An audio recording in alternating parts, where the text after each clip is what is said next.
Good morning.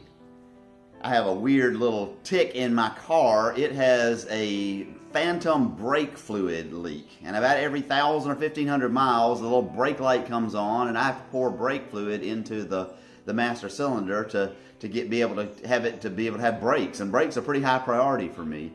Mechanics can't find the leak, and so they've just told me, just do what you're doing. Every time it runs out, just pour another bottle of brake fluid in there. Brake fluid's not that expensive, and it should be fine. On the way home from church on Sunday, after we had filmed our service, the brake light came on. So I pulled over and I poured brake fluid in the master cylinder, and all was well, except that I'm a little paranoid about not having brake fluid back there in the trunk of the car. And so I thought, well, I'll just swing by the auto parts store. It's on my way home. I'll run in there, I'll grab another bottle of brake fluid, and I'll be good to go. But the more I thought about it, the more I thought, I know I've got 1,000 or 1,500 miles before I'm going to have this problem again. And to go into a store to get one item is exactly what all of the people are telling us not to do, our health officials. To not go and just get one thing. As far as I know, I haven't been exposed to the virus, but how do I know? And I could give it to somebody else. Or somebody in that store might be exposed to it, and I could contract it, and then I could start spreading it around. And so I made the decision not to go, and then when we were making a bigger grocery store run and trying to stock up a little bit, we just included that on the list, and the brake fluid now I have in my trunk, and everything is fine. We all are trying to make decisions now that are the right decisions for us and the best decisions for us in a time of worry and anxiety and unease. Last night we just had the best meeting, a video meeting of our church leaders, our church staff and our deacons and our elders, and we were talking about all these kind of things.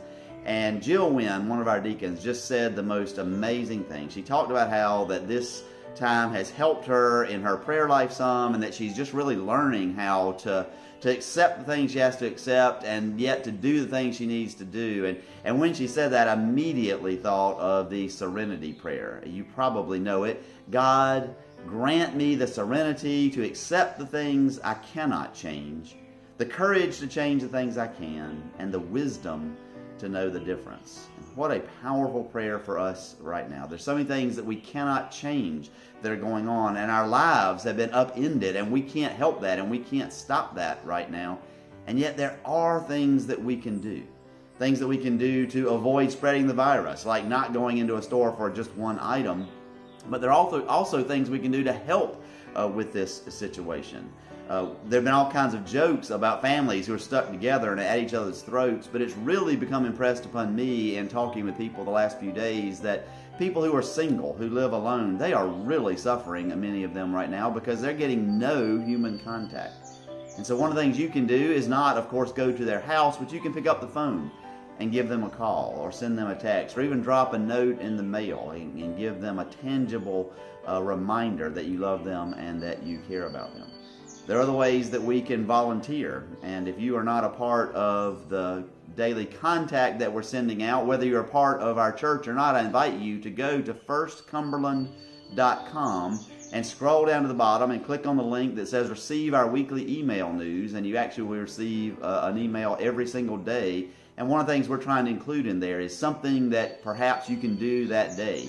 And that maybe give you the opportunity. I have an appointment this afternoon to give blood, and it's one of the first things I've actually done, I'm kind of ashamed to say, outside of ordinary work duties, to try to be helpful here. But I think it's important that we do things and that we figure out what are the things that we can do right now. So the Serenity prayer is, God, grant me the serenity to accept the things I cannot change, the courage to change the things I can, and the wisdom to know the difference.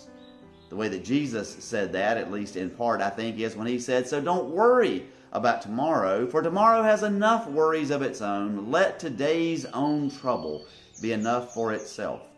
What is the trouble that you need to deal with today? But more importantly, rather than worrying about tomorrow, what can you do today to make a difference? What control can you get today over your own life, in spite of the fact that there's lots of things that are out of our control?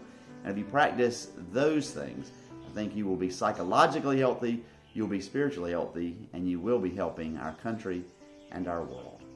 Stay safe, and remember that God is with us. Amen.